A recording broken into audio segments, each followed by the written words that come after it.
சிஹாரியை சேர்ந்த ஒரு சகோதரி கேள்வி கேட்கிறாங்க, காலை மாலை திக்ருகளை எப்போது நாங்கள் ஓத வேண்டும் என்று கேட்கிறாங்க. அதாவது இஸ்லாமிய மார்க்கத்துல காலையில நாங்க ஓத வேண்டிய திக்ருகள் என்று சில திக்ருகள் இருக்குது, மாலையில நாங்க ஓத வேண்டிய திக்ருகள் என்று சில திக்ருகள் இருக்குது. இப்ப காலையில மாலையில என்று வந்துருச்சு. இப்ப நாங்க இதை எந்த நேரத்துல ஓதுறது? காலையில ஓதுறது சூரியன் உதிச்சத்துக்கு பிறகு ஓதுறதா அல்லது சுபஹுடைய நேரத்துல ஓதுறதா? மாலையில ஓதுறத நாங்க அசருடைய நேரத்துக்கு பிறகு ஓதுறதா அல்லது மகரிபுக்கு பிறகு ஓதுறதா? எந்த நேரத்துல ஓதுறது என்பதை விளக்குமாறுதான் அந்த சகோதரி கேள்வி கேட்டிருக்கிறாங்க. இதை பொறுத்தளவுல ஒவ்வொரு சந்தர்ப்ப துவாவும் எந்த நேரத்துல ஓதணும் என்று வாசகம் வந்திருக்கும்.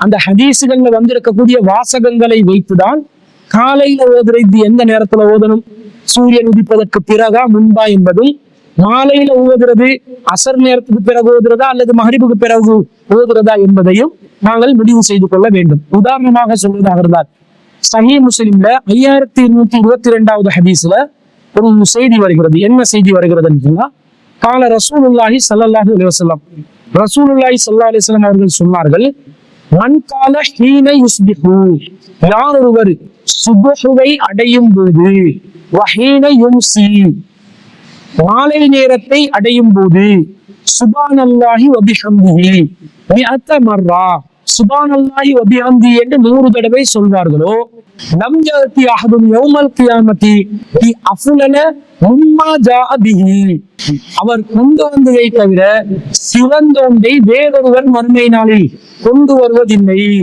இல்லா அஹதுன் கால மிஸ்லமா கால, இவர் சொன்ன அளவில் ஒருவர் சொன்னாலே தவிர, அவுசாத அலைஹி, அல்லது அதை விட கூடிய நிலையில் ஒருவர் சொல்லி வந்தாலே தவிர வேறொருவரும் சிறப்பான எதையுமே கொண்டு வரப்போவதில்லை என்று இந்த செய்தியில வருது. இதுல என்ன வாசகம் வருது? மன் கால ஈன யுஸ்பிஹு, யாரு சுபஹு நேரத்தில் சுபஹானல்லாஹி வபிஹம்தி என்று 100 தடவை சொல்வார்களோ. சுபஹு நேரம் என்று ஹதீஸ்ல வந்தா இந்த சுபஹு என்றது காலை தான், காலை என்று தான் நாங்க மொழிபெயர்ப்போம். சுபஹு என்றால் உண்மையிலே எது? ஈன யுஸ்பிஹு என்று சொன்னா சுபஹுடைய நேரம் என்று அர்த்தம்.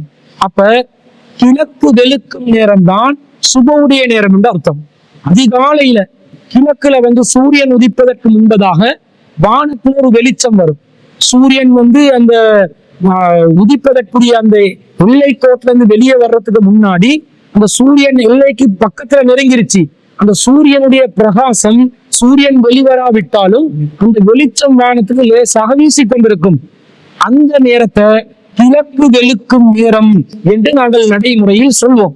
அந்த நேரத்துலதான் சுபவுடைய நேரம் ஆரம்பிக்கிறது. அதாவது கிட்டத்தட்ட சூரியன் உதிக்கும் அந்த வைகரை நேரத்துக்கு 80 நிமிடங்களுக்கு முன்பதாக கிழக்கில் சூரியனுடைய வெளிச்சம் ஒரு லேசான ஒரு வெளிச்சம் ஏற்படும். கிழக்கு தொடுவானத்தில் நீலவாக்கில் ஒரு வெளிச்சம் ஒளிரும். அந்த வெளிச்சம் இருக்கும் நேரம்தான் சுபவுடைய நேரம் என்பதை நாங்கள் விளங்கிக் கொள்கிறோம். அப்ப இந்த சுபவுடைய நேரம் என்பது சஹர் முடியும் நேரத்துல சுபவு நேரம் ஆரம்பிக்கிறது. அப்ப சுபவு ஆரம்பிக்கிற நேரத்திலிருந்து கிட்டத்தட்ட 80 நிமிடம் வரைக்கும் சூரியன் உதிப்பதற்கு கால அளவு இருக்குது. அப்ப இந்த 80 நிமிடத்துக்குள்ள 1 மணித்தியாலமும் 20 நிமிடத்திற்குள்ள இந்த துஆவை ஓதிக்கொள்ளலாம். அப்போ ஒருத்தர் சுபவு நேரத்துல சுபவு தொழுவதற்கு முன்பதாகவோ அல்லது தொழுவதற்கு பிறகோ, அந்த முன்பு நேரமோ பின்பு நேரம் தொழுகைக்கு பிறகு ஓத வேண்டும் என்று இந்த ஹதீஸ்ல இந்த வாசகத்திலும் இல்லை. எப்படி சுபவுடைய நேரம் என்றுதான் வருது. சுபவுடைய நேரம் 80 நிமிஷம் இருக்கிறதுனால தொழுகைக்கு முன்போ தொழுகைக்கு பின்போ, சூரியன் உதிப்பதற்கு முன்பு 80 நிமிடங்களிலிருந்து ஆரம்பிக்கிற சுபவு நேரத்திலிருந்து அந்த காலத்துக்குள்ள இந்த திக்ரை ஓத வேண்டும் என்றுதான் இந்த செய்தியிலிருந்து நாங்கள் புரிந்து கொள்கிறோம். இப்படி சுபவுடைய நேரம் சம்பந்தமாக வரக்கூடிய எந்த சுபவுடைய வாசகம் பயன்படுத்தி வரக்கூடிய எந்த ஔராது வந்தாலும், எந்த திக்ரு வந்தாலும் அந்த சுபவு கால நேரத்துலதான் நாங்கள் ஓத வேண்டும் என்பதை புரிந்து கொள்ள வேண்டும். அதே நேரத்துல நபி ஸல்லல்லாஹு அலைஹி வஸல்லம் அவங்க சுபவுடைய நேரம் சம்பந்தமாக சொல்லும்போது சொல்றாங்க, சுபவுடைய நேரம் எந்த நேரம் என்று சொன்னால் மின் துலூஇல் ஃபஜ்ரி, அதுதான் ஃபஜ்ர் ஆரம்பிக்கும் நேரம், கிழக்கு வெளுக்கும் நேரம். மாலம் தத்லுஅ ஷம்ஸு, சூரியன் உதிப்பதற்கு முன்பு வரையுள்ள நேரம். சுபவுடைய நேரம் என்றா அந்த கிழக்கு வெளுக்கிற நேரத்திலிருந்து சூரியன் உதிப்பதற்கு முன்புள்ள நேரம் என்று நபி ஸல்லல்லாஹு அலைஹி சொல்றாங்க. ஃபைதா தலஅத்தி ஷம்சு, சூரியன் உதிப்பதற்கு ஆரம்பித்தால் ஃபம்சிக் அனிஸ் ஸலாத்தி, தொழுகையை நீங்கள் நிறுத்திக் கொள்ளுங்கள் என்று நபி ஸல்லல்லாஹு அலைஹி வஸல்லம் சொல்றாங்க. இந்த செய்தி சஹீஹ் முஸ்லிம்ல 1075வது செய்தியா பதிவு செய்யப்பட்டிருக்கிறது. அப்துல்லா இப்னு அம்ர் ரலியல்லாஹு அன்ஹு அறிவிக்கிறாங்க. அப்ப இதுல இருந்து என்ன விளங்குது? சூரியன் உதிச்ச பிறகு சுபோடைய வக்து முடிஞ்சிருச்சு. அப்ப சூரியன் உதித்ததற்கு பிறகு சுபோ என்ற வார்த்தையை பயன்படுத்தி வரக்கூடிய ஔராதுகளை நாங்க ஓத முடியாது, அதுக்கு முன்புதான் ஓத வேண்டும் என்பதை புரிந்து கொள்கிறோம். அதே மாதிரி ஹீன யும்சி என்று வருது, மாலை நேரம் என்று வருது. மாலை நேரம் என்ற எந்த நேரம்? அசருடைய நேரம் தான் மாலை நேரம். அப்ப அசருடைய நேரத்திலிருந்து சூரியன் மறையும் வரைக்கும் உள்ள நேரம் தான் மாலை நேரம். சூரியன் மறைந்த பிறகு இரவு நேரம் ஆரம்பித்து விடுகிறது. இப்ப மாலை நேரத்துல ஓது வேண்டும் வந்தா அசருடைய வக்துடைய நேரம் ஆரம்பிப்பதிலிருந்து சூரியன் மறையும் வரைக்கும் உள்ள நேரத்தை தான் மாலை நேரம் என்று குறிக்கிறது. அசருடைய நேரம் சம்பந்தமாக நபி ஸல்லல்லாஹு அலைஹி வஸல்லம் என்ன சொல்றாங்கடா, ஒரு முறை ஜிப்ரீல் அலைஹிஸ்ஸலாம் வந்து தொழுகையோட ஆரம்பம் இறுதி நேரம் சம்பந்தமாக ரசூலுல்லாஹ்க்கு கற்றுக் கொடுத்து போறாங்க.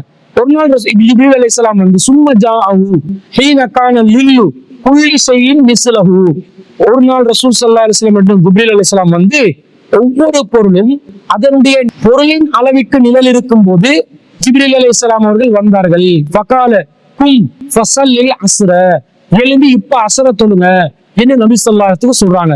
ஃபகாம ஃபஸல்லல் அஸ்ர, ரசூலுல்லாஹ் எழும்பி அஸ்ர தொழுங்காங்கன்னு வருது. அதாவது ஒவ்வொரு பொருளும், ஒரு ஈட்டியை நாங்க நட்டினம் என்றா, ஒரு அடி நீளமுள்ள ஈட்டியை நட்டினம் என்றா அந்த ஈட்டியின் நிழலும் ஒரு அடி அளவுக்கு இருக்கும் போது அசர் நேரம் ஆரம்பிக்கிறது. அதே போன்ற அதே ஹதீஸ்ல சும்ம ஜாஹு ஹீன கான லில்லு குல்லி ஷைஇன் மிஸ்லைஹி, பிறகு ஜிப்ரீல் அலைஹிஸ்ஸலாம் வந்தார்கள், ஒவ்வொரு பொருளும் அதனுடைய 2 மடங்கு அளவு நிழல் இருக்கும் போது வந்தார்கள். ஃபகால குல் ஃபஸல்லில் அஸ்ர, இப்ப எழும்பி அசர் தொழுங்க. ஃபகாம ஃபஸல்லல் அஸ்ர, ரசூலுல்லாஹ் எழும்பி அசர தொழுங்காங்கன்ற செய்தியை பார்க்கிறோம். அதாவது ஒரு ஈட்டிய ஒரு அடி அளவுல உயரமுள்ள ஈட்டி 2 அடி உயரம் அளவுக்கு நிழல் வரும்பொழுது அசருடைய நேரம் முடிவடைகிறது என்று நபி ஸல்லல்லாஹு அலைஹி வஸல்லம் அவருக்கு கற்றுக் கொடுத்து ரசூல் ஸல்லல்லாஹு அலைஹி வஸல்லம் ஜிப்ரீல் அலைஹிஸ்ஸலாம் சொல்றாங்க, இதுதான் தொழுகையோட ஆரம்பமும் இறுதியும். இந்த ஒவ்வொரு தொழுகைக்கும் சொல்றாங்க. அசர் அந்த மாலை நேரம் சம்பந்தமாக வருவதனால இந்த பகுதியை மட்டும் சொல்கிறோம். இந்த செய்தி இப்னு ஹிப்பான்ல 1472வது செய்தியாக பதிவு செய்யப்படுகிறது. ஜாபிர் இப்னு அப்துல்லா ரலியல்லாஹு அன்ஹு அவர்கள் அறிவிக்கிறார்கள். அப்ப அசருடைய நேரம் என்றா ஒரு பொருள், அந்த பொருளுடைய நிழல், பொருளுடைய அளவுக்கே நிழல் வரும்போது அசர் ஆரம்பமாகுது. பொருளுடைய 2 மடங்கு அளவுக்கு நிழல் வரும்போது அசர் முடிவடைகிறது. அதாவது மகரிப் சூரியன் மறைவதற்கு அந்த கொஞ்சம் மறையும் நேரத்துக்கு முன்பதாக அசருடைய நேரம் முடிவடைகிறது என்பதிலிருந்து அசர் வந்து சூரியன் மறைஞ்சதிலிருந்து அசர் இல்லாம போகுதுன்னு விளங்குது. அப்ப அது வரைக்கும் மாலை ஔராதுகளை ஓதலாம் என்று வருது. அப்ப சுபவுடைய பெயர் வரும்போது சுபோ அந்த நேரத்துக்குள்ள அந்த ஔராதுகளை ஓதணும். மாலை ஔராதுகள் வந்தா அசருடைய வக்த ஆரம்பத்திலிருந்து மகரிப் வரைக்கும் என்ற நேரம் என்றதை நாங்கள் அளவுகோலாக வைத்துக் கொண்டால் சரியானதாக இருக்கும். சில ஹதீசுகள்ல சுபோகு அசர் என்று வராம பகல் நேரம் இரவு நேரம் என்று வரும். பகல் நேரம் என்று வந்தா அது சூரியன் உதிச்சதுல இருந்து தான் ஆரம்பிக்குது. உதிச்ச ஆரம்ப நேரம் தான் பகலுடைய ஆரம்ப நேரம் என்று பார்க்கிறோம். அதே நேரத்துல இரவு நேரம் என்று சொன்னா சூரியன் மறைஞ்சதுல இருந்து தான் இரவு ஆரம்பிக்கிறது. அந்த நேரத்துலதான் அந்த துஆவை ஓதணும். அப்படிப்பட்ட ஒரு துஆக்கு உதாரணமாக சையதுல் இஸ்திக்ஃபார சொல்லலாம். ரசூல் ஸல்லல்லாஹு அலைஹி வஸல்லம் சொல்றாங்க, வமன் காலஹா, இந்த சையதுல் இஸ்திக்ஃபார ரசூலுல்லாஹ் சொல்லி, அல்லாஹும்ம அன்த ரப்பி லா இலாஹ இல்லா அன்த ஹலக்தனி வ அனா அலா அஹதிக வ வஹதிக மஸ்ததஅது அபூ லக பிநிஅமதிக அலைய வ அபூ லக பிதம்பி ஃபஸ்தக்ஃபிர்லி ஃபஇன்னஹு லா யக்ஃபிரு துனூப இல்லா அன்த என்ற அந்த துஆவை ரசூலுல்லாஹ் சொல்லி கொடுத்துட்டு, வமன் காலஹா மினன் நஹார் மூகினன் பிஹா, யார் ஒருவர் இந்த பிரார்த்தனையை நம்பிக்கையோடு உறுதியாக இருந்த நிலையில் தூய்மையான எண்ணத்தோடு பகலில் கூறிவிட்டு சமாத்தமி யௌமிஹி கபல ஐ யும்சிய, அவர் மாலை நேரம் வருவதற்கு முன்பதாக மரணித்து விட்டால் ஃபஹுவ மின் அஹ்லில் ஜன்னah, அவர் சொர்க்கத்தில் இருப்பார். வமன் காலஹா மினல் லைலி, யார் ஒருவர் இதை இரவு நேரத்தில் சூரியன் மறைஞ்சதுக்கு பிறகு ஓதி வஹுவ மூகினன் பிஹா, உறுதியாக நம்பிக்கை வைத்த நிலையில் இதை ஓதி சமாத்த கபல ஐ யுஸ்பிஹ, சுபோக்கு என்பதாக அதை ஓதிக்கொண்டால் ஃபௌமின் நகலில் ஜன்னா, அவர் சொர்க்கவாசியாக இருப்பார் என்று ரசூலா சொல்றாங்க. இந்த செய்தியை நாங்க புகாரில பார்க்கிறோம். இதை 6306வது செய்தியா பார்க்கிறோம். ஷத்தாத் பின் அவுஸ் என்று சொல்லக்கூடிய நபி தோழர் இதை அறிவிக்கிறார்கள். இதுல ரசூலா என்ன சொல்றாங்க? பகல்ல இதை ஓதி மாலை நேரத்துக்கு முன்பதாக மரணித்தால் என்றாங்க. இப்ப பகல் என்ற வார்த்தை என்று வந்தா சூரியன் உதிச்சதுல இருந்து பகல் நேரம் ஆரம்பிக்குது. அந்த நேரத்துல இதை ஓதிடணும், ஆரம்ப நேரத்துல ஓதிடணும். இந்த மாலை நேரத்துக்கு முன்பதாகட்டாங்க. மாலை நேரம் அந்த பகலுடைய நேரம் முடிவடையும், முகருடைய நேரம் முடிவடைவதோடு அந்த பகலுடைய நேரம் முடிஞ்சிடும். ஆரம்ப சூரியன் உதிக்கிற நேரத்துல இருந்து முகருடைய நேரம் முடிவடையும் வரைக்கும் பகலுடைய நேரம் இருக்கும். முகருக்கு பிறகு அசர் வரும்போது மாலை நேரம் வந்துவிடும். அப்ப மாலை நேரத்துக்கு முன்பதாக மரணித்து விட்டால் என்றால் பகலுடைய நேரம் எதென்று விளங்குது. அதே மாதிரி மகரிபுக்கு இரவு நேரத்துல ஓதி சுபோக்கு முன்பதாக மரணித்தால் என்றாங்க, சொர்க்கவாசி என்றாங்க. அப்ப இரவு நேரம் என்பது சூரியன் மறையும் நேரத்திலிருந்து இரவு நேரம் ஆரம்பிக்கிறது. சுபோக்கு முன்பது என்று சொன்னா சஹருடைய கடைசி நேரம், அந்த வைகரை நேரத்துக்கு முன்பு உள்ள 80 நிமிடங்கள் கிழக்கு வெளுக்கும் ஆரம்ப நேரம் இருக்குது, அந்த நேரம் வரைக்கும் இரவு நேரம் இருக்குது. அப்ப அதுக்கு முன்பதாக சுபோக்கு முன்பதாக இதை ஓதி கொண்டால் என்றா இரவுல மகரிப்ல சூரியன் மறைந்த நேரத்துல இருந்து ஆரம்ப நேரத்துல இதை ஓதி கொள்ளணும் என்றதை நாங்கள் விளங்கி கொள்வோம். இப்படி காலையில பகல் நேரம் இரவு நேரம் என்று வந்தால் சூரியன் உதித்ததுக்கு பிறகிலிருந்தும், சூரியன் இரவு நேரம் என்றால் சூரியன் மறைஞ்சதுக்கு பிறகிலிருந்தும் என்று நாங்கள் விளங்கி கொண்டு அந்தந்த அவுராதுகளை நாங்கள் ஓதிக்கொண்டால் சரியானதாக இருக்கும். ஒவ்வொரு அவுராதுல வரக்கூடிய வாசகங்களை கவனித்து விட்டு அந்தந்த துஆக்களை நாங்கள் ஓதுவதற்கு கடமைப்பட்டிருக்கிறோம் என்பதை தான் இந்த கேள்விக்கான பதிலாக நாங்கள் பதிவு செய்து கொள்கிறோம்.